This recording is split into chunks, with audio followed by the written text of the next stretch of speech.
Welcome to the What is Life Dude podcast. We're your hosts, Eric and Sarah. I'm a freelance musician. And I'm a vegan chef and food blogger. This is where we share our thoughts about building a healthy relationship, working as creatives on our own terms, and living with intention and authenticity. We don't have it all figured out yet, but every conversation gets us a little closer to answering the question, what is life, dude?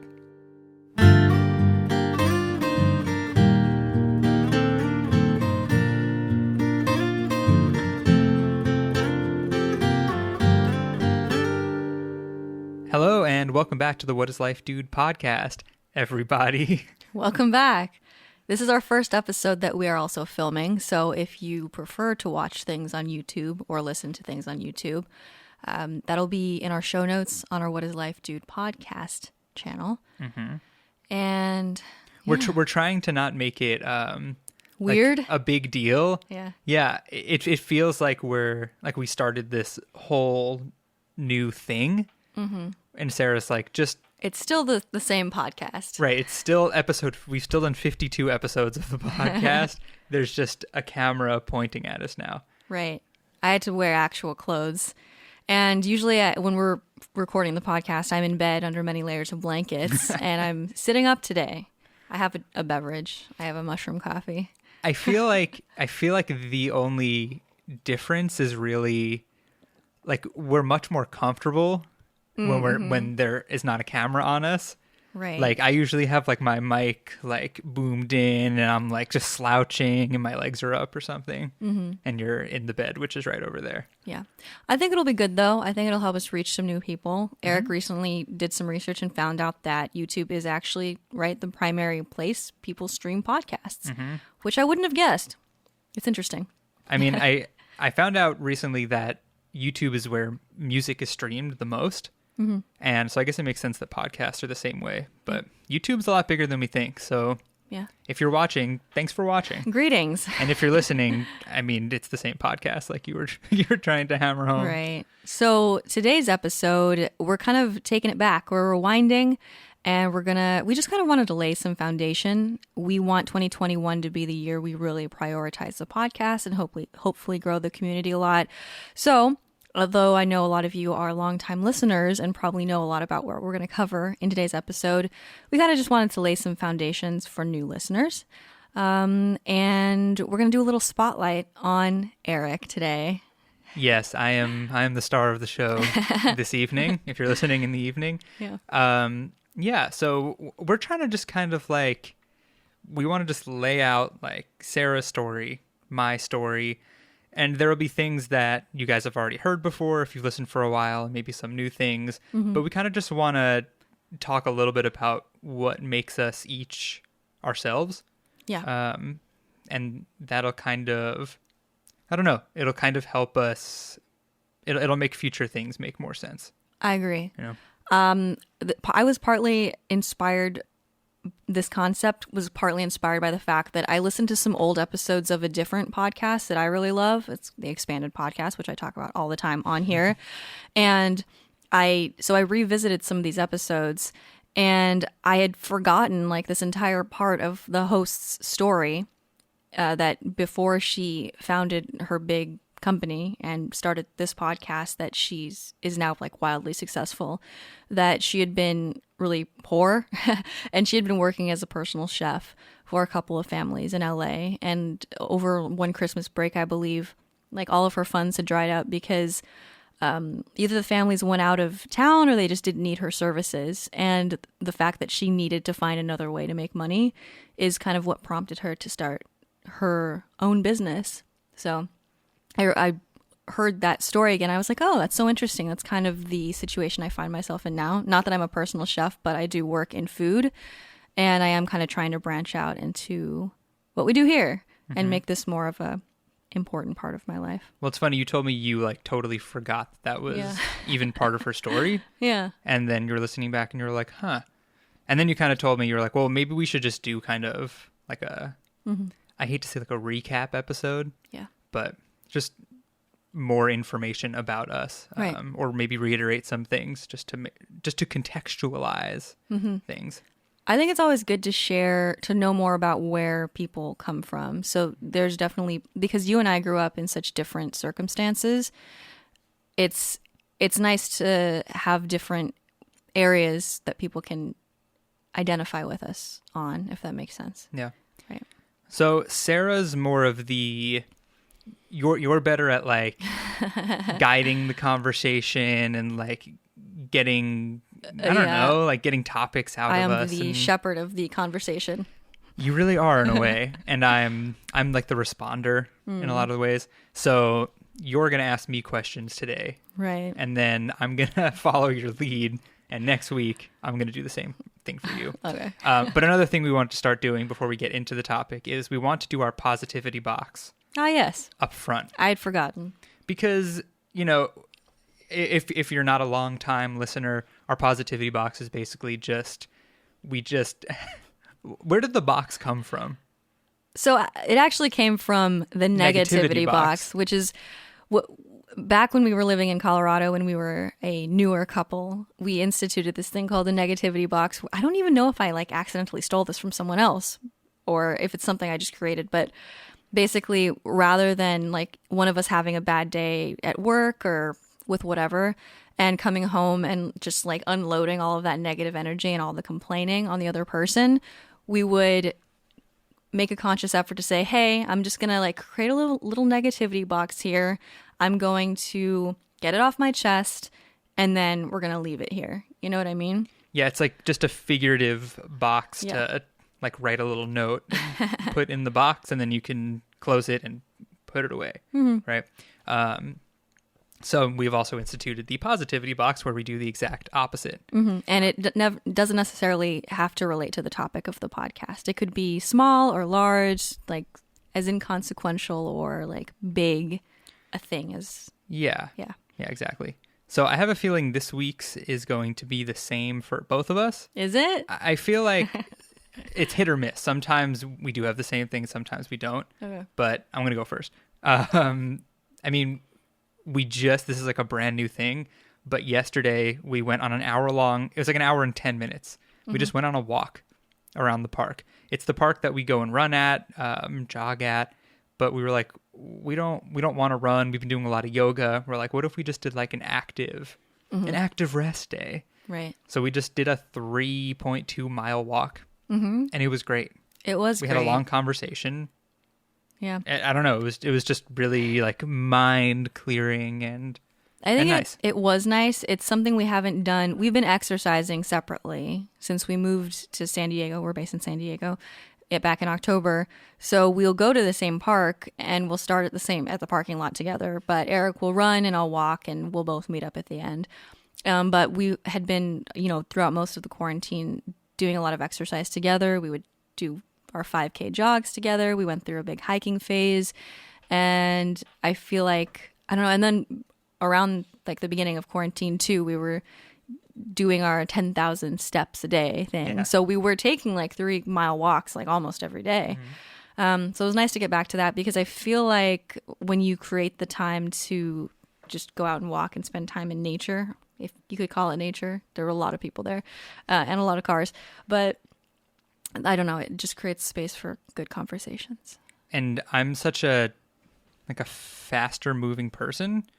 Like I've always identified as someone who doesn't like walking because I'm like, why walk when you can get there faster by running? Yeah. And I don't know, it's kind of just made me think about like, well, you don't always have to be using so much energy, like physical energy. Yeah. And it's been nice to clear our heads just walking. We did it again today. Was that yours also?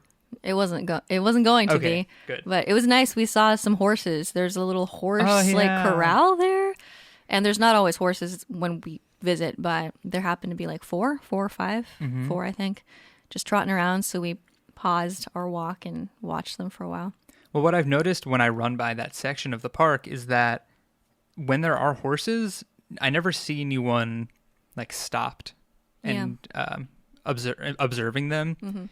And then no one was stopped when we stopped. And I was like, do you want to? And Sarah was like, yeah, kind of. So we just like walked over there and like stood and watched the horses. I don't know anything about horses or training them, but their trainer was like, he was like swinging something in his hand. and the horses would just like get really excited and they'd like kind of gallop and then they'd like sprint around this little gated thing. And we were just like watching them. And then I noticed people started stopping and watching also. Yeah. And I'm like, are they stopping because we Someone stopped? else has stopped. Yeah. Yeah. So Right. yeah, that's a good positivity box. Yeah. It was pretty sweet. And it's sunny here in California, even though it was hot January. Today. Yeah. Yeah. Which is I'm still getting used to that. It's Right. very odd. Yeah. Do you want to go into today's topic? Sure. Okay. All right, we're taking it all the way back. I don't know what's gonna necessarily happen. want this to be a super long episode. I want it to be kind of like just a little intro into the life and times and mind of Eric. You know, I thought you were going to say life and death of Eric, and I was like, no. I don't have any intel on that yet. I feel like you're such a spiritual person that you I know when might, you're going to die. Maybe. Okay. I wouldn't tell you if I did. Thanks. So let's just tell us a little bit about, where you were born. Where'd you grow up? I was born in Mineola, New York, which is on Long Island. Did I sound like a Long Islander when I said that? I felt like I did. And I grew up on Long Island, and yeah, I'm a New Yorker through and through. Okay. So tell us about your family growing up. I grew up with my dad and my mom and my sister. And then when I was like 6 years old, my parents got divorced. My mom moved out. A few years later, my stepfamily moved in. So my stepmother and my 3 stepsisters. So it ended up being a very big blended family, which caused a lot of strife and was very difficult for all of us. So yeah. All right. So just to recap, he has 4 sisters. 4. Yeah. I have It's a so lot many of female energy. I have so many that sometimes I forget how many I have. I'm like, yeah, my 5 sisters, my 4 Sarah's like, you have 4 sisters. Yeah. It's funny, like clearly if you're listening or watching, we've never done an episode like this. Yeah. And Sarah's like, okay, I'm gonna ask you something, and I'm like, okay, I'm gonna Please. I'm gonna answer now. Right. Yeah, it's also funny because I know all these things and I'm trying to remember what are things that people would like to know that they might not already. Do I read like a person who has 4 sisters? A man who has 4 sisters? I think you do. Okay. I think it's you're very sensitive and What do you mean? like you're good at, I don't know. You're good with people in general, which I guess doesn't necessarily have to be a sister thing, but you now find yourself living with me and my mom and sister, so you just can't escape the women in your life. The dog is also a female. Yeah, Which is funny. Oh, did you have any pets growing up? We had a cat named Jarvis, which my parents had since like the 80s. And then when my stepfamily moved in, they moved in with a German Shepherd collie named Buddy. I was really scared of dogs. And You were? And Buddy was very big. I didn't know that. Yeah. Can I rearrange this? Does that bother you? Well, at some point I feel like it's going to end up in my lap because I'm like leaning forward you to should do stay that. close to the microphone. Do it. All right. Yeah, that looks fine. Here we are. I don't want like the fact that we're videoing it to take away from our Right. like our personalities with it. Okay. So be comfy. I'll put my Also, leg just up. making such extreme eye contact with you is a little different too. Because usually we're like across the room. Yeah. And yeah, when you're not being filmed, it's easy. It's like fine to talk and like look around. But we don't want to be judged for not making eye contact. We're right here. I'm right here. I do love you, and it's okay that we're making eye contact. So more about Buddy. Okay, Buddy. Great dog. Very sweet. I think he's definitely the reason I like dogs now. Yeah. Because I learned that when they're big and scary, they can still be really nice, and they're not necessarily actually scary. So he was a sweetheart, and we had a lot of good times together, and really changed my opinion on the old pupperinos. I didn't know you were afraid of dogs. I was also afraid of dogs for a long time because my grandmother's tiny dog, Brownie, once gummed me. Gummed you? Like he bit me, but not powerfully, and it scarred me. Plus, like my grandparents had these guard dogs. They had Rottweilers in the backyard, and they were outside dogs, which you can have in California apparently. And I was never allowed to go outside because, like, when I was visiting them, because those dogs were out there. Wait, so Lolo and Lola had big dogs in the backyard, but they had a tiny dog that bit you inside? So they had Brownie inside, who was like Lola's lap dog, I guess. I don't really remember Brownie at all. I couldn't tell you what kind of dog he was. She? Question mark. I was very, very young when Brownie was still in the picture. But yeah, I think they might not have overlapped either. I think they had Brownie and then Brownie Died? ceased to be in the picture. It's a long story. I wasn't involved. Well, yeah, you were a and child. then they got the guard dogs. And yeah. That's very strange, the outside dog thing. Yeah, so I thought all dogs were evil for a long time, and I was scared of them, and now I love them. I don't know why. I'm glad we both got over this because it's everyone should like dogs. Dogs are good. Yeah. Okay, let's continue on. Maybe I'll actually say something important. All right, so tell us a little bit about yourself as a small child, like early interests. Tell us about your personality. Any like were there role models you had? Yeah, I've been a musician like through and through for my entire life. There was never a point I can remember where, I was a big football fan as a child, but I don't Never had any aspirations to be an athlete? No. I think because the music thing really did come first.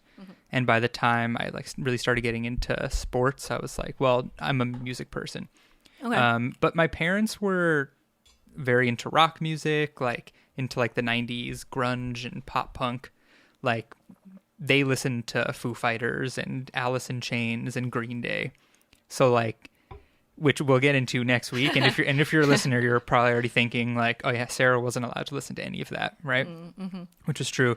But yeah, I had the exact opposite experience where like, the first album I ever had was Blink-182's Enema of the State, which I couldn't tell you what an enema was when that album came out, and I was 6 or 5. But I had the album, so I was just always super into music. I idolized Green Day, and I started playing drums when I was 6. And how did that come about? Was it like you asked your parents to start playing drums, or they were like, oh, we want to get you into an instrument? What would you choose? Well, I remember you picked an instrument at my school in 4th grade, like if you wanted to be an orchestra or band. And I remember by that point I had already been playing drums. So I definitely just asked them. I asked my dad, I was like, hey, can I play drums? He was like, well, I'm not going to buy you a drum set because you're 6 and you've never played drums, and children pick things up and then stop caring about them. So he got me like I've talked about this on the podcast before, but he bought me a little rubber pad, and I learned how to play, and I like took some lessons, and then he was like, okay, you love this. And he bought me a used drum set. So yeah. Wait, so the drum set that you sold before we moved was a used drum set to begin with? I think so. Or was there another one? No, I think maybe it wasn't used. Maybe it was new. I'm not sure. I was 6. I didn't know that you could buy used things or new things. I didn't know how much things cost. All right. But yeah, the drum set that I had into adulthood that I sold was the same one. It was the same child drum set. All right. Yeah. Okay, so just music. Do you feel that? So you've mentioned that you were a camp counselor at like a music camp, and it was really hard to get boys to pay attention because they just wanted to play sports. Yeah. Did you feel any pressure against being like artistically inclined as a kid? That's a good question, and I really, really didn't. And I would like to press our listeners, if you're also an artistic person and a boy. I know our listenership is primarily not male, but if you're a boy who played music, I wonder if you had the same experience, because I really didn't feel that pressure to like be athletic or whatever. Like my best friend was like the best. He was that kid that was like the cool, like Dylan's the fastest kid. He was my best friend, and I was like the music kid. But no, I never really felt that, and I wonder if my experience as a camp counselor, which was only like 5 years ago, like if that's just a product of, I wonder if sports are like even more popular among kids now since they all have phones and can watch like LeBron highlights. Right. I don't know. I feel like maybe kids were more into music back when we were kids. I don't know though. I don't have any scientific proof, but no, I never felt that like oh, why don't you do sports, loser? Okay. I never got that. Okay. Yeah. So 4th grade, you get to choose an instrument. You're already learning drums. I'm spinning my drumsticks, and I'm Right. like, I can play snare drum. So from 4th grade, are you involved in music like formally in school until like you graduate high school? Or I I quit band in 8th grade because Why? all I wanted to do was play drum set and not like read music and play with the orchestra and everything. I was far too punk for so that. 8th grade, and then did you join your own band? I think I was in middle school. I was playing in bands with my friends, Okay. but I feel like that was one of the first aspects of like my anti-authority. Like, I don't want to be in band. I don't want to play that kind of music. I want to play what I want to play, which has persisted really into my entire life. Okay. Right. And man, I think that was like the first instance of that. Well, did you explain it to other people like that, like in a angsty way, or were you just like, oh, I don't want to do this anymore? Yeah, I don't remember, but I think I did everything back then with a lot of angst. Like I'm trying not to just recount all these things you're asking, like factually. I'm trying to relate them to like who I am now and how it's shaped the person I am now, because that, after all, is what our podcast is really about. So I don't want to just like spit facts. No That's cap. facts. we've had this inside joke with like slang terms, so we keep using "that's facts" and "no cap," usually incorrectly on purpose to be funny, but yeah, no cap. Were What was I you saying? so? I really want to dig into this anti-establishment kind of vibe you had going on and still kind of have going on. Did you like get disciplined a lot in school? Were you antagonizing teachers? There's like there's just that kid who's like not necessarily the bully, but who's like gives the teachers a hard time.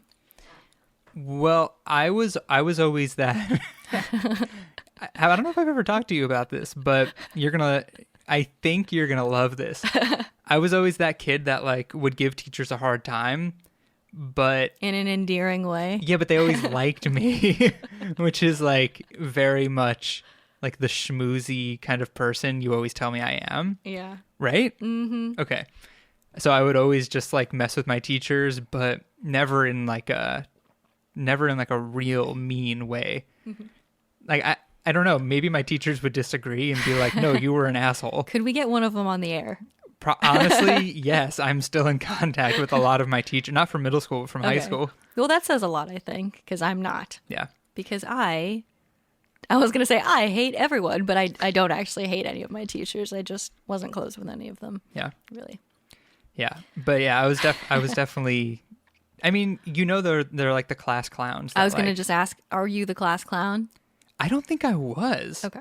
Because I think the class clown bothered the teachers. Okay. But I was always able to like make the kids laugh and also have the teachers like Okay. be in on the, I wasn't like blowing up class. I would just like mess with my teachers a little bit. So academically, Oh, boy. how were things? Like, were you ever, I mean, you always wanted to be a rock star, I know. Did that mean that you just kind of, you didn't identify that much with how you did, like, schoolwork wise? Yeah, in a way. Were there any subjects that you felt like a specific affinity to? Any teachers who, like, you bonded with a lot? Yeah, well, I never like hated school. I always kind of thought it wasn't that important. Well, it's funny because on one hand, I thought it wasn't that important because like think about how many famous musicians, successful musicians, are high school dropouts. But on the other hand, I didn't want to fail out of high school. Yeah. Like I could never not try. I could definitely try a little less than someone like you, right? Who was at the top of their class. But Right. I don't know. I have that. It's like when I was working in the warehouse with which, if you are a listener, you know, was this job I had for years and didn't love. But it was the same thing. Like, even though I didn't really care about it, I still did a good job naturally because I'm just that kind of person, I guess. But yeah, it was that where like my grades were like high 80s throughout high school. Okay. Like 88, 89. Okay. Never an A plus student. But yeah, I couldn't not really But you didn't care care about it. Yeah, but I didn't really care. But it wasn't a cause for, disagreement with like your family or anything. Like, oh, try harder or anything. No, my dad wasn't really like that. I want to talk to him about that. Okay. Be like, how did you feel about Lauren and I in school? I think college was a bigger deal. But I'll have to ask because I never felt that academic pressure. I'm sure if I was failing, I would have. Okay. But yeah. Teachers, you asked? Sure. If you have any that come to mind. Throughout high school, there definitely were teachers. Frank the Fingers Doyle. Excuse me? I definitely mentioned him on one of the recent episodes, but he was one of the music teachers at our high school. I don't know if you said you went by Frank the Fingers. I think it was maybe Frankie Fingers Doyle. Speaking of Frankies, notable Frankies, we adopted 2 plants this week. And one of them, if you're watching on YouTube, you can see Frankie the cactus. This is Frankie the cactus. I named him Frankie because after Frankie Fingers Doyle. No. After the day we got Frankie the cactus, I almost just impaled myself on him. The day we got Frankie the cactus was the day the Mets traded for Francisco Lindor, who's a superstar shortstop, and I'm very excited to have on the team. So I named him Frankie. I'm just going to leave him here. Is that okay? He's Sure. very cute and dangerous. Cute and dangerous. Just like you. It's a cute threat. Nice. Yeah. Oh my God. Maybe our cute threat logo should be a cactus. Okay. That's pretty cute. Yeah, that's cute. Write that down. That's not where the camera is. Write that down. Okay. So Mr. Doyle was my high school music teacher. He got the nickname. He told us his nickname was Frankie Fingers when he played on tour with Meatloaf, the very famous artist Meatloaf. Yeah, so I obviously looked up to him, and there was one teacher, Mr. Slagle, who I got close with, and I got close with them for various reasons, which we'll get to. We'll get to. So actually, here's something I want to know about, because your dad was really involved in community theater, right? And at one point when he was younger was trying to kind of make it in theater in New York City, yes? Mm-hmm. Did you feel any calling towards that?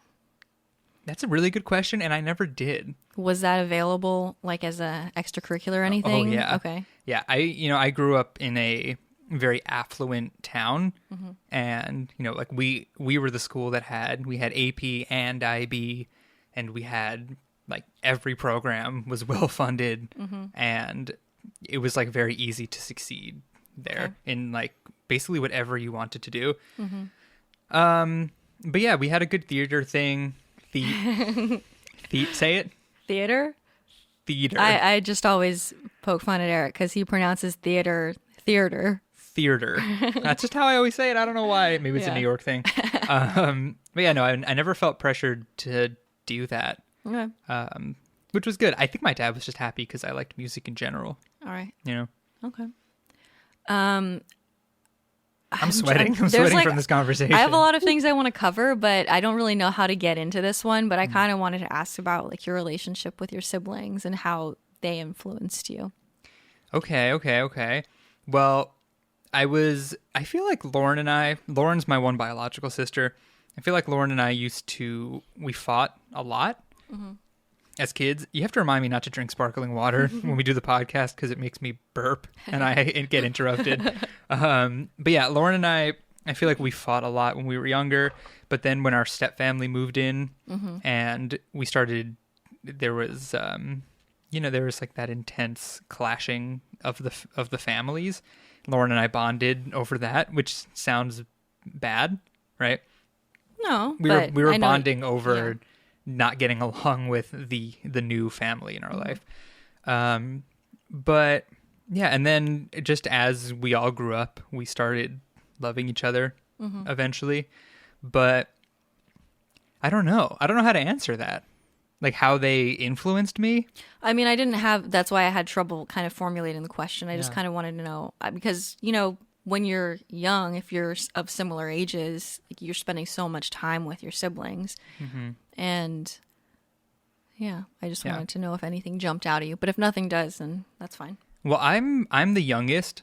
Me and Allison are in the same grade. Mm-hmm. So our eldest sisters, Mallory and Jessica, went off to college at the same time, and I feel like we never like lived with them that much. My memory from like growing up and stuff is in some spots like so bad, but they were not there a lot, and I think Lauren just kind of, when you have an older sibling like that, and she was also, I feel like we're very similar in the way like we were good. Like we were good kids. We were fine, but we weren't like you. I wasn't. Okay, well, In high school. next episode, we'll see. Okay, but am I wrong in saying in high school you were very like clean, goody two shoes? Sure. Okay, maybe not in college. Sure. Okay, well we'll get there. Yeah. Okay, I just don't like to use the word like bad or good because I had my own set of like challenges, right? Right. And you guys seem like socially well adjusted, which is a huge, like people take it for granted, Yeah. Okay. So you're right. I'll clarify. I mean, neither of us were like scoundrels, but we also weren't like perfect kids. So Lauren would go to parties and drink alcohol and smoke pot. Oh my God. I know. Oh my God. But she was never that irresponsible. Right. And it weirdly was a good role. She was weirdly a good role model for me in that way, because then when I started doing that, I was also very responsible with it. And I think a big part of that was my dad being like, oh man, my family listens to the podcast a lot more these days because I keep razzing them to do it. So now I really have to be careful about what I say because I know they're listening, all of them, all like 13 members of my family. But I just remember there was one fight where Lauren like wanted to drink wine with her friend in the house, and my dad was like, "It's fine, like just you're not going anywhere, but you can drink a bottle of whatever. Like it's just you guys, it's fine." And Claudia, my stepmom, was like, "Absolutely not."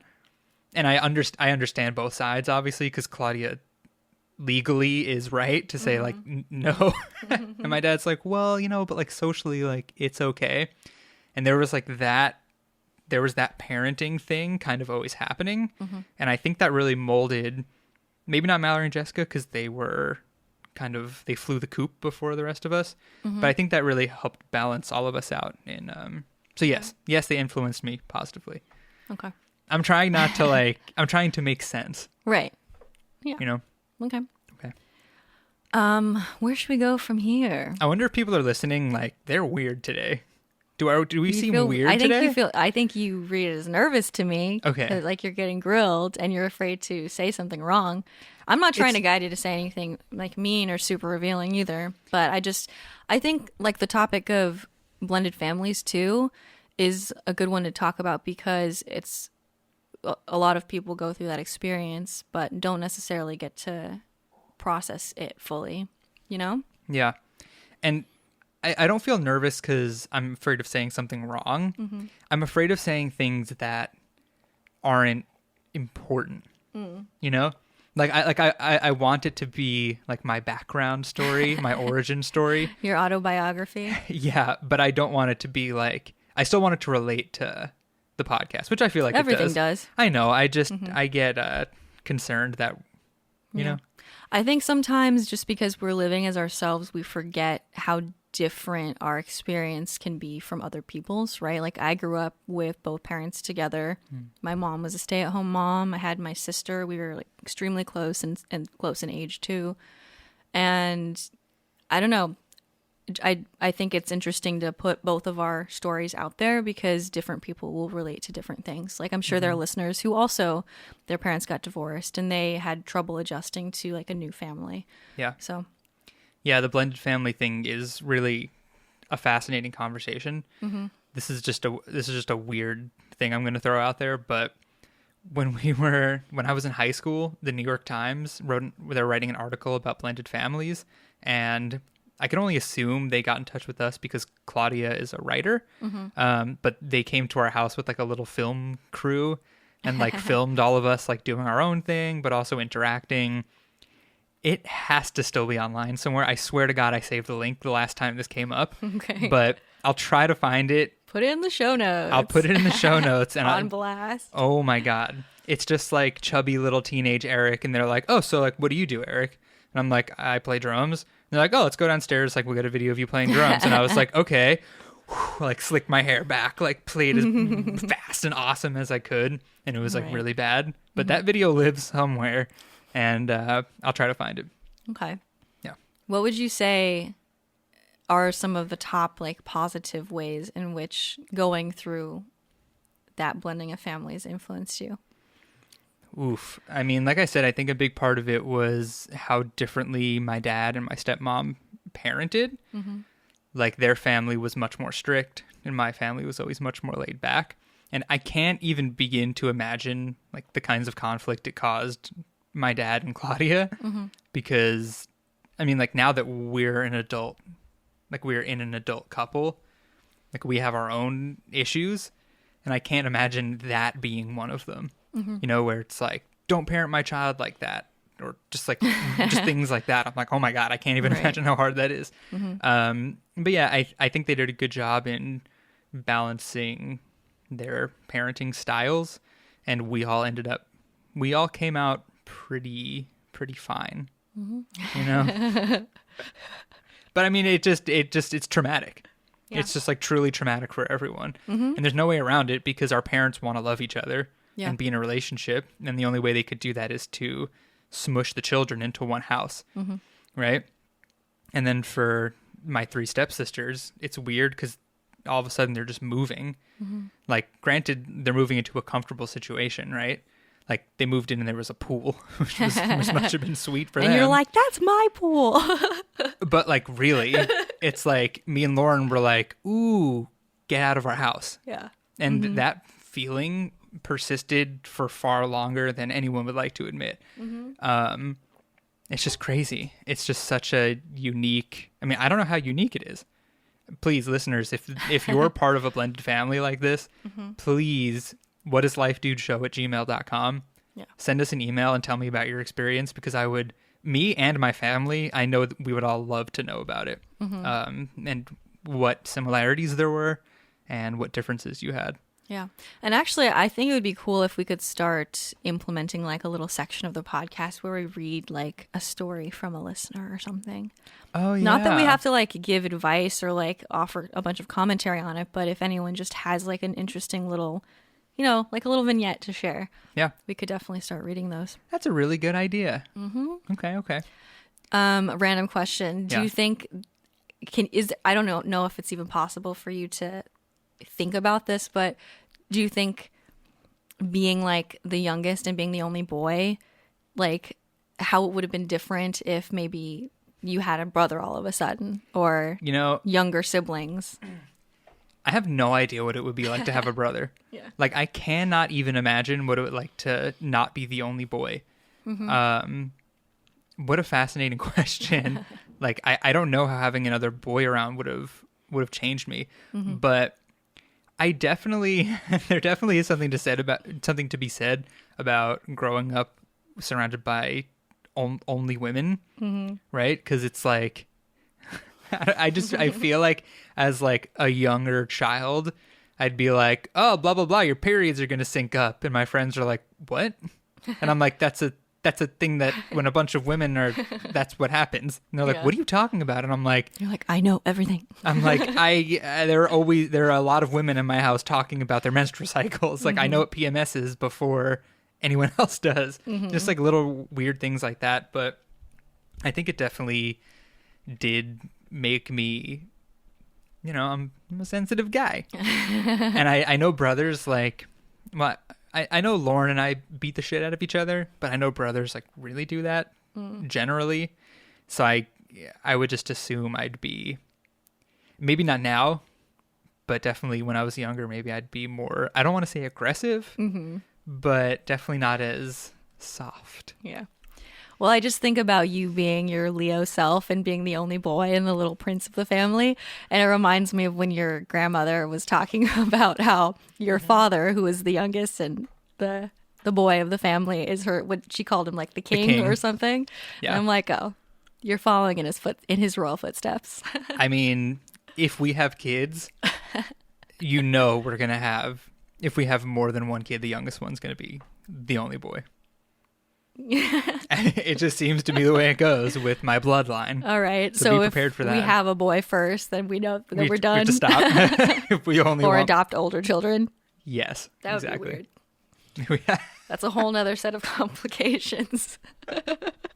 Okay, well, do you want to take a quick pause and do our supporter shout out? Hi guys, we're pausing this conversation for a few moments to give a big thank you to our supporters. These are our listeners who make a monthly contribution through Anchor, which is our hosting platform. If you'd like to become a supporter as well, you can visit anchor.fm/whatislifedude and click on the support button. And if you enjoy the show, another great way to support us is by giving us a positive rating and a review on iTunes. Just takes a few moments and it helps new listeners find the podcast so we can continue to grow our community. So thank you so much to everyone who supports us in one way or another. This podcast wouldn't exist without you guys. So without further ado, shout out to our Anchor supporters: Marie Zimmerman, Alexis May Dooley, Karen BW, Inga Pfeiffer, Kevin P. Dooley, Izzy, Sarah Creighton, Dylan Schaubin, Nina Schmidt, Anna Draka, Morgan Lassiter, Megan Stewart, Teresa Madara, Glenn Ames, Jessica Chelgren, Jennifer, Quinn, and Samantha McIntyre. And now back to the show. Okay, so we've been focusing on early childhood and early life so much, and I'm like, where do we go now? Mm-hmm. I don't want to belabor the whole school thing, but important things happened before you got to college. These are topics that we've discussed many times on the podcast, and you and personally. So sometimes I just kind of glaze past them. But okay, so tell us about some formative life experiences that you had. Let's see if I can think of one. So we already covered, splitting, your mom and dad splitting, blended family. Other things happened, however. Dramatic music. Really unfortunate time for another burp off mic. Okay, when I was 10, I had a pacemaker put in, which is a heart implant device that old people tend to get when their hearts start not working as well. So I'll give the brief rundown of the story, but basically, I guess it was a few years after my parents had split up, and I swear I'm going to impale myself on Frankie. Here. I don't gesticulate as widely. I do this thing. Okay, so my parents had split up a few years prior to this happening, but we were on a trip to San Diego, actually, where my grandparents lived at the time, and I was having a lot of anxiety, and I was getting heart palpitations, and my dad came back to the apartment. I think he was doing something, and we were staying with Grandma and Grandpa, and he came back, and we were Maybe he was at SeaWorld. I think he... I'm like, what else is there in San Diego? Lots of things. What was he doing? Well, honestly, he was probably spending time with Claudia, because I think we all went to get... I don't know. My dad wasn't there. It was just me and the grandparents, and my heart kept palpitating, and I was feeling really anxious. So we got back to New York. They booked an appointment with the cardiologist, and then before the appointment, it just stopped. I stopped getting these palpitations, and my dad called my grandma. My grandma was like, "You should still take him to the doctor just in case." Is that pretty accurate? Sure. A little bit? Sure. Okay, I can't do the Brooklyn Jew accent as well as my grandma can. But yeah, so they took me to the cardiologist, and they threw a heart monitor on me for 24 hours, and they got the results back, and they called my dad, and they were like, "Can you come in now?" And they basically found that my heart was kind of skipping beats, like borderline stopping when I was asleep, which really didn't have anything to do with the anxiety palpitations I was having. They just happened to line up, weird coincidence, and they caught it, and they put a pacemaker in. Now my heart beats, and I'm still here. So it's a lot Sweet. for a little 10-year-old to go through because 10-year-olds usually don't have heart surgery. So that was formative. All right. So what you're like third grade and when you're 10 or so? Fifth grade. Oh, really? Yeah. Damn. But if you want to know more about that, we did an episode, It's called Everything That's Wrong with Eric. parts 1 through 100. Part A, body. Part B for brain. No, I think it's called like being thankful for the things we've gone through because in March of 2020, right before like the pandemic blew up and did its pandemic-y thing, I got my pacemaker battery replaced like the day before they started closing things, etc. And then we did an episode about me getting it replaced, and I go deeper into the story and I go deeper into the story I'm about to tell, which is that when I was 17, I was diagnosed with cancer. And it just Nervous laughter. The nervous laughter is so real. It's just it's a thing that comes out and it sounds so serious that I just like blurt it out and then I don't know what to do after I have said the word cancer. Right. Well, how do I fix that? This is I something think we've it's fine. talked about. It's fine because I think it might be kind of like subconsciously you trying to diffuse like the tension, right? Because like I feel like humans, our instinct when someone says something heavy like that is to get like really somber and be like, "Oh my god, I'm so sorry." And I'm trying to say like, probably it's like okay. you like trying to kind of like make people feel not uncomfortable about it. But this is a conversation you and I have had where it's like how can we make me having cancer so many years ago be less of like a shadow, like a cloud on our not on our relationship as a whole, but just like when it comes up, it's just a big heavy thing, and I want to make it more like accessible in a way and like easier to deal with. Yeah. You know. Well, we'll get there. But when I was 17, I was diagnosed with Hodgkin's lymphoma. There was a thing in my neck, and it grew, and they caught it, and I did chemo and radiation. And again, there's more of that story in that episode I referenced, but it was Harrowing. It was formative, definitely.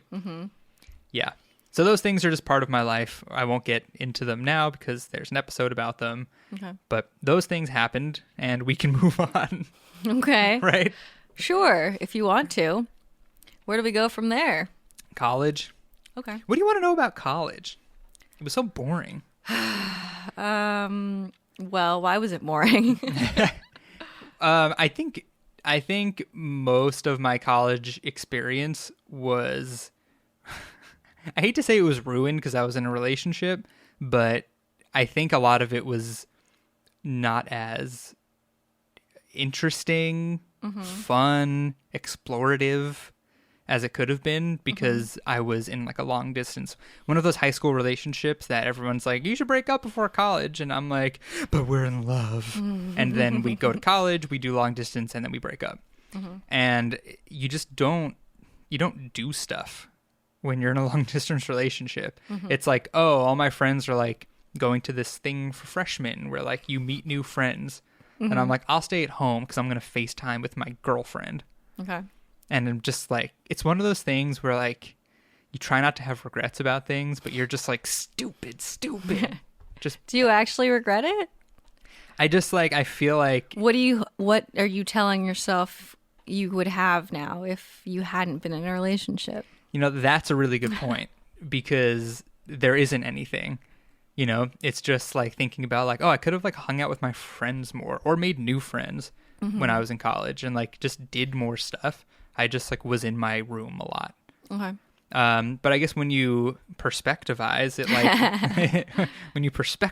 like that, TM. I was like, what?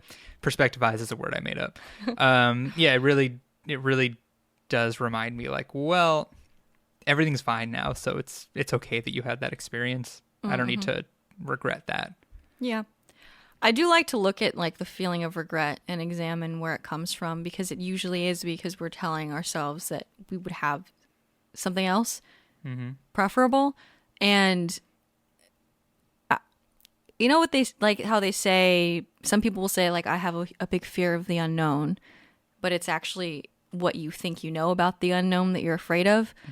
And I think the same goes with regret. You're like, oh, I don't know what could have happened, but it could have been great. But there usually is some specific thing that you think might have turned out differently. I feel the same way about different relationships too.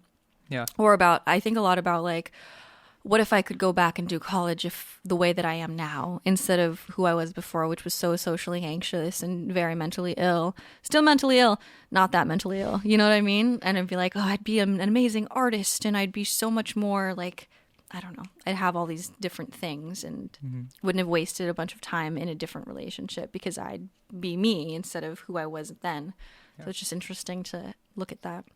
Well, it really is such a good thought experiment because like what I have now, it's like we're both still so young and I'm like, sure, life it's not exactly perfect, right? But what I do have now, like I have our relationship and we're headed into what I feel like is such a great place, you and I, like personally, and then like I'll qualify these things as business things, podcast, music, whatever. Like all these things I think are heading to such a good place. And I'm like, there's no reason to regret any of that because who knows what it would have been like, right? So if you're a listener of the podcast, you know that Sarah and I have had these conversations about making music together where we're like, well, do we want to be like famous musicians? Like I wanted to be a famous musician when I was younger. And like now as we get more and more integrated with social media and just being judged by people online constantly, it's like, do we want that fame, or is that just going to be so much worse than we originally thought when it was going to be awesome? Right. And we rewatched actually the documentary Amy about Amy Winehouse, and it was so tragic, and we just watched how she unraveled as soon as public eye was on her. Yeah. Not that there weren't issues before that, but you know. So the main regret I have with college is that during sophomore year, I applied to Berklee College of Music in Boston, that's really where I wanted to go out of high school, but then I got sick and I couldn't do the auditions. And because I was sick, it was just easier to like apply to a normal school where you can just apply online and not have to like travel to Boston or New York City and do an audition. But then in college, I was like, I still want to be like a Berklee student, right? Like that's where John Mayer went. That's where like the guys from Dream Theater went, like a prog rock band. Dream Theater. I said that one right. Dream Theater. Dream Theater. So I always wanted to go there, and then I applied. I went down to New York City. I auditioned. I got in, and I didn't transfer because I had a girlfriend in the same state as me. Was it ever a discussion that you had, or? I told everyone it wasn't because of her, and I truly thought it wasn't. Okay. I was like, I have my band here. We can be successful. Like, I mean, I went to Ithaca College in New York. It's still a good school. Like, it's fine. I have a degree in something I love. That's how I know how to do all these things. It's amazing. It's fine. But I was like, no. I'm good here. And why now did you apply? Back, why? I don't know. Why would I apply if I was just gonna bail on it later, right? So, but now I'm thinking like, well, I used to regret not transferring to Berklee.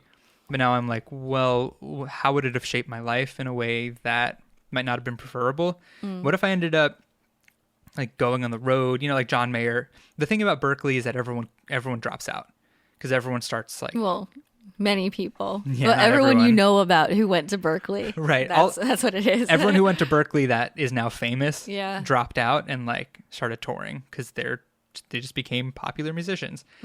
So I'm like, what if... like that's what I wanted, right? But like what if that happened and then I realized that I didn't like touring. I didn't like being away from like my homestead, Your homestead. my base camp.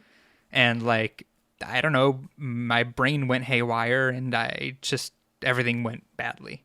And like what if that just wasn't supposed to happen? Like what if this is right? So I try not to regret things like that for that reason. How do you feel about that? Everything I just said. About the whole fate thing?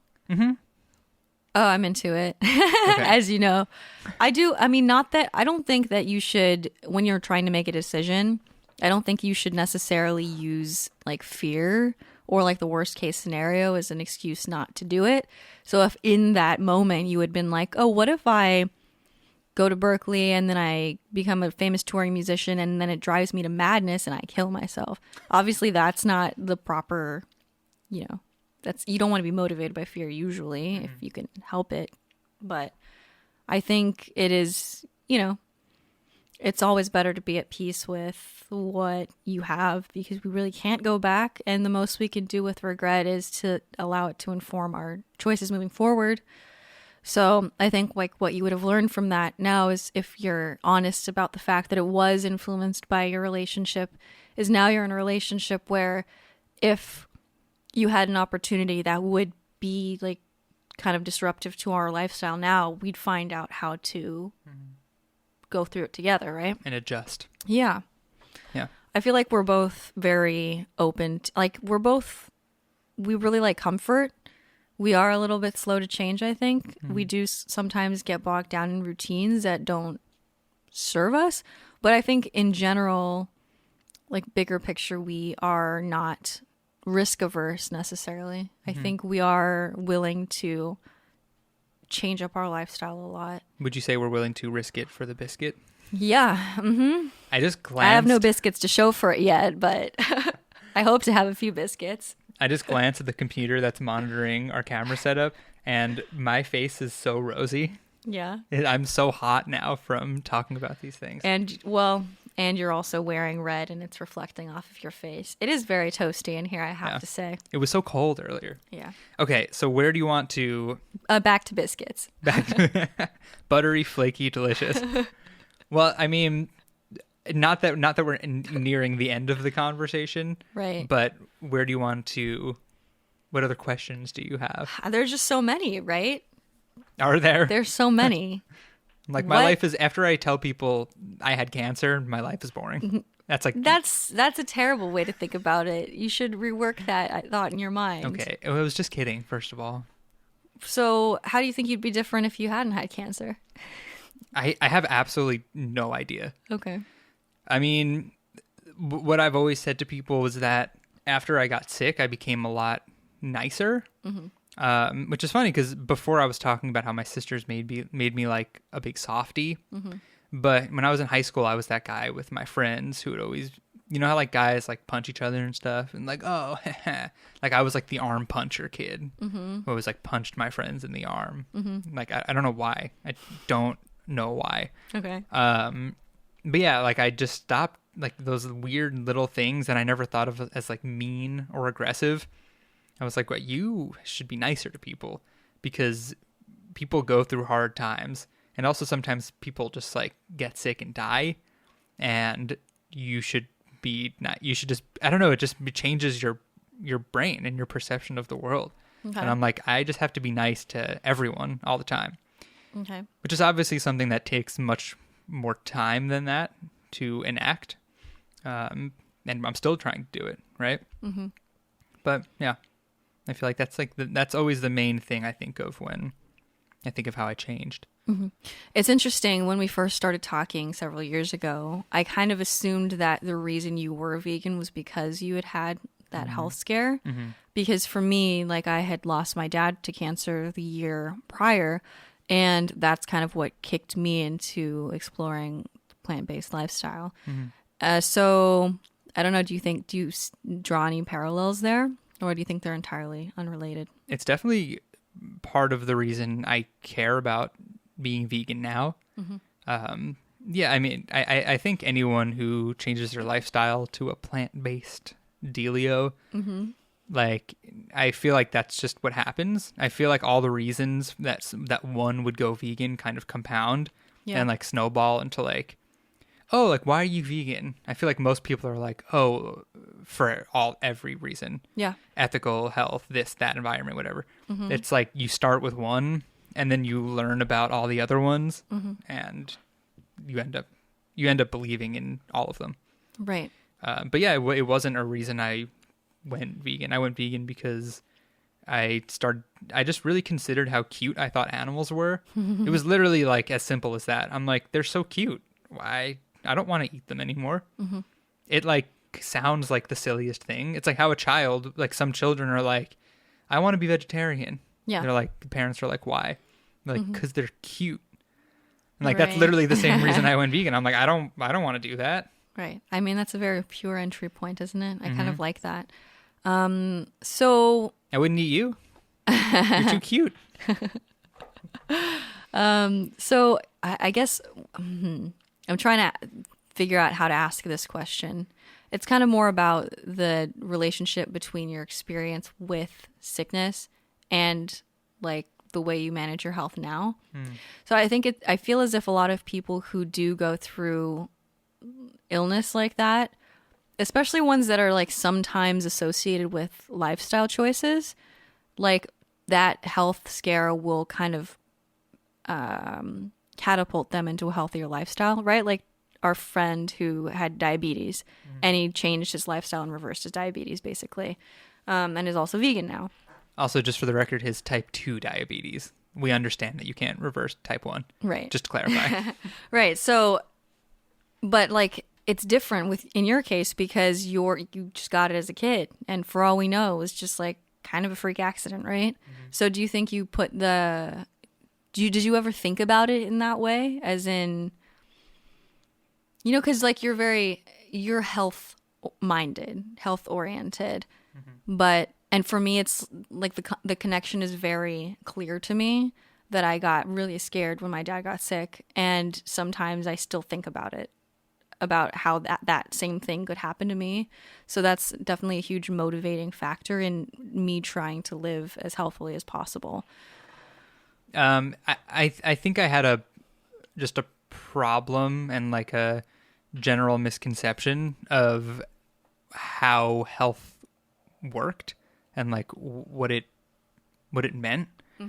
So I started getting into jogging like before I got sick, but I jogged because I wanted to be skinnier.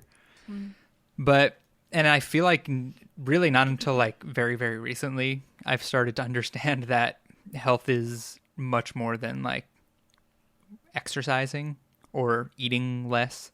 Like, I don't know. I always had this like, well, skinny people are healthy kind of thing. As someone who was never a skinny child. So I think it really took time for me to learn that there are much more connections than what I originally thought. Like you said, you felt that connection immedially with your dad. You're like, I want to be healthier in all these ways. Yeah. And I was like, yeah, I'm going to be healthy. I went for a jog. Now I'm like, that's not the entire thing. Okay. Yeah. Okay. I just asked that because it is something that I think about a lot. I feel like it's not necessarily for the better either. It kind of like put the fear of God in me, as they say. Like I get scared sometimes when I think too much about like the world we're living in and the quality of our food and like plastic and all that. So yeah. I mean, it's definitely something to be conscious of. But I mean, the more you learn about how bad things are, like whether it's how bad certain things you buy are for the environment, or the harder life becomes, right? Because you start to realize you're like, my options are becoming pretty limited if I keep trying to do this much like positive work for my body, the environment, whatever. Right. So it's hard. That's why it's hard work. Yes. Okay. So this is getting really long, but I kind of want to wrap it up and bring it into the present, since we did focus so much on like earlier life. My youth. Your youth. I don't know if other people feel this way, but I always feel like there's like a particular like feeling stamp that keeps coming up in my life that I'm here on this earth to kind of reverse, like a main challenge that comes up in different ways that you can't run away from. Like, you're not leaving this incarnation until without this thing fixing. is sorted. Do you have a sense of what that is? It's funny. Maybe this is part of the answer, but I'm like, I feel like you know better. Like, do you have Be honest. You don't have to say it out loud, but do you have an answer in your head? No. Really? No. I feel like you do. That's a tough question. Mm-hmm. I don't know. Okay. Can we talk about it so I can try to figure it out? Because I want to have a good answer to this before we close out the podcast. Well, I don't even know if everyone is in touch with that. I feel like what I've learned over the past year especially is how extremely different everyone's psyches are. And I always tell you, I feel like I'm in the middle of a film all the time. Like I feel as if there's just something a little too I don't even know the word for it. Like something is orchestrating things outside of me all of the time. Yeah, like a little Truman Show-ish, but not like that diabolical. Yeah. But I don't know if that's the feeling that everyone has. I mean, you know what I'm asking though, right? Yeah. Like we were reading one of Sarah's astrology books last night, and we were looking at my astrology chart, and there are a lot of things in my chart that say like I'm destined to help other people, right? And I'm like, the things I create will help people. I should be a leader of things that help people. And like, this is like everywhere in my chart. It's like, help people, help people, help people. Like help people. service to the collective, especially, right? Yeah. And if you're not into astrology, I'll answer the question for you. No, everyone's chart doesn't also say that. Everyone does help other people in some way. Obviously, we all have our own talents, but I think yours is so focused on just like leading a movement of some kind, or like basically causes that are larger than you. Whereas some people can live like a smaller, like more self-directed life. They might be out on a farm, you know, and their day-to-day doesn't necessarily have all these sweeping implications for other people. But yeah. But maybe that's part of it, is not being so focused on myself and being more for the people and for other people. Yeah. I mean, like before the podcast, we were having a conversation that like we've kind of had before in different ways, where like we're trying, like we try to find this balance of what each of us are contributing in our relationship, which every couple probably does or should, right? And I feel like I'm always struck with this feeling of like I'm not doing enough. Like I just don't do enough. Like I don't help you enough. I'm not making enough of an impact or something like that. And maybe resolving that and having that kind of impact and helping other people is the answer. Does that make sense?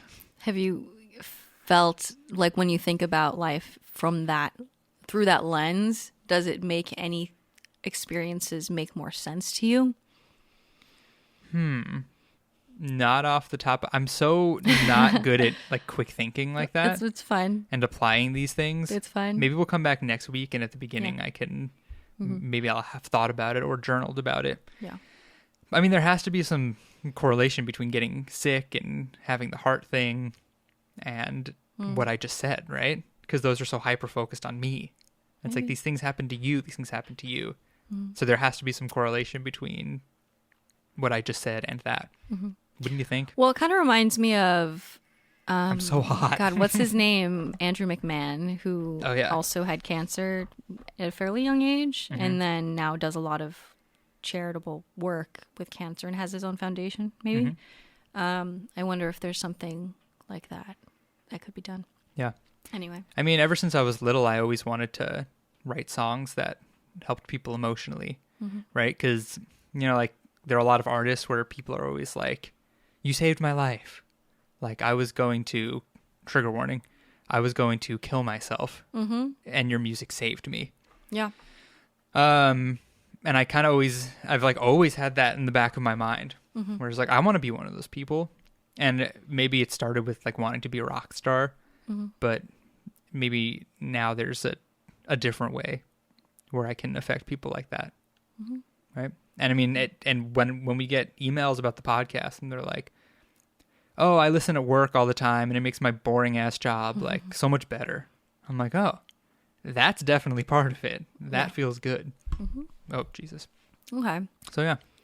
It's funny to come up to present day and not rehash all the things that we've already covered, like you being the musician and coming into freelance work, which we don't necessarily have to do, but it's just interesting. Yeah, right. Like the present day is I graduated college, I moved to Colorado, I got a job that I thought would be temporary. It lasted for over 3 years, and I got laid off when the company downsized, and I was like, huh, that was good. And now I do freelance music and the podcast, and yeah, and I have Sarah. Not me. I just yeah. So that's where we are now, and we have a lot of episodes prior that kind of go into deeper detail. Like we have a few episodes back, we have one about all the jobs we've had. So we kind of just wanted to, in a way, gloss over everything and just touch on all the big stuff. And then there'll be future episodes on stuff where we get more into it and whatnot. Is there anything else? I don't think so. Okay. You tell me. We did the supporter Is there shout anything out. else that We did the positivity box. they need to know about you to make the most of the podcast? Honestly, I feel like you're better equipped to answer that question about me. Oh my God. What? It's true. I don't know. Is there anything we missed No. about my personality? You're stinky. I'm not stinky. Is stinky a personality trait? No. You don't have nearly enough biscuits to contribute to this relationship. I feel like I need a sense of resolve here. A sense of resolution for this episode. What's your life purpose anyway? I think my life purpose is to help people. Okay. And with the things I create, because I'm always going to be someone who creates things. That's, in whatever form that may be, that's what I'm supposed to do. I never thought having a podcast would be one of those ways, but it turns out it is. And yeah, my words and my tunes. Your tunes. Yeah. So what is, if you had to pick one piece of advice to give to yourself 10 years ago, what would it be? Only one. As a 16-year-old? Or not necessarily advice, but something that they could know to make them feel better or something. Well, I'll go with advice because I feel like that. Or you know what? Not even 10 years ago. Pick the version of you that needs the most assistance and give them a message. Hello, this is Eric from the future. What if it's not the future? What if it's right now? That needs the most assistance. I feel like I would just, in general, tell myself to not be so hard on myself, but to love myself more. But it's hard because it's hard to know what that means, right? Like even now, it's like we all should practice self-love. And you're like, yes, we should. And then you try and you're like, what does that mean? Is self-love eating the French fries or not eating the French fries? Exactly. Turns out it's both. On some days you eat them and on some days you don't. On some days you eat biscuits instead. Why are you obsessed with the biscuits? I just love the word biscuit. Biscuit. Biscuit. So I feel like that's what my advice would be. Okay. It's like, don't hate yourself so much. Are you thinking back on a specific time when that was an issue? I'm really not. I'm just thinking of myself as a teenager, and I feel like that. Like, remember, like I talked about like punching my friends and like being that friend and like always being really loud. I mean, that's something we've talked about, but something I've learned after being with you. I mean, even after just like a few months of us living together, like I feel like I really quieted down a lot. I know I'm still louder than most people, but like the way I speak right now on the podcast, I never used to talk like that. And like I don't really when I'm interacting with people, but it's just like this general like chilling out and calming down. I feel like the reason I used to be so, I mean, I've always been like the Leo, the center of attention guy. But I mean, all of that has to come from like a self-conscious place, like as a child and whatnot. And I feel like that's why I was always like being aggressive with my friends and like wanting to like play fight and whatnot. It was just like some weird self-consciousness. So it's like, just chill out. It'll be okay. Give yourself a break. Like you're okay. You're fine. Okay. And now I feel like now I talk softly, which is something I never used to carry do. a big stick? A Yes. small stick? A medium-sized stick? No, it could still be large, like old Teddy Roosevelt. Right, okay. So yeah. All right. Shall Do we you- wrap it up? What? Yes. Do you feel like that conversation went how you wanted it to go? I didn't have any preconceptions about it. Do you feel like it was good? Mm-hmm. Do you feel like it was good, listeners?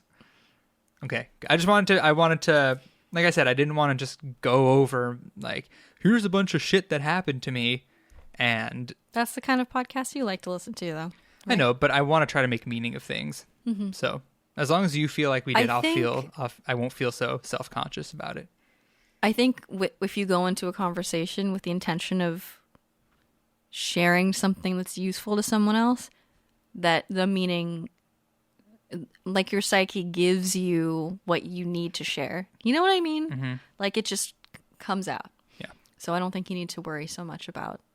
It's kind of like songwriting, you know? You don't necessarily have to. Who are we listening to that talked about how they really hesitate to share the meaning of their Trent lyrics? Reznor? Yes. From 9 Inch Nails? Yeah, so we were watching his Song Exploder episode on Netflix, and he was talking about, what's the song called? Hurt. Hurt. And he talked about how he really does not like to share the meaning behind his lyrics. The interviewer was really kind of pressing him too. But he's like, I don't, because there have been many situations in which I've really connected with a song, and then the singer, the writer, shared their exact meaning, and it ruined the song for him. They're like, oh, I thought it was totally about something else. And Right. now I'm like, oh. Yeah, I get that. So the moral of the story is, if I shared it and it was important to me, then someone else will find meaning in it. Right. So it's like, and it brings us back to the beginning where I was thinking about Lacey Phillips and how she was going through this really financially rough time. And she was working as a personal chef in part. And then she took a leap of faith, I guess, or actually the universe kind of pushed her into starting her blog or whatever, or putting her process out there for sale, I guess is what happened. And even though my situation is not exactly like that, there's enough commonalities that it encourages me to, I'm like, oh, she now works in a field that's kind of related, but kind of unrelated entirely to what she was doing before. So it makes me feel good. It makes me feel like, yes, I feel very mired in this like YouTuber, like recipe, always churning out recipes persona, but it's encouraging to see someone else having been there, and then they took what they needed to, basically. Like she took her interest in healthy food and like kind of brought it into her larger business, you know? So I think it's just useful to share how you did something or what you've been through, and what you gleaned from it. Okay, well, thank you. Okay, so next week we will do the same thing, but we'll be grilling Sarah instead. Our special menu, fresh grilled Sarah. Nice. All right. Well, we will talk to you next week then, and thank you for listening. Ooh, my shoulder just popped. I'm not sure if you heard that, but thanks for listening. See you soon. Bye. Or we'll see you if you watch us.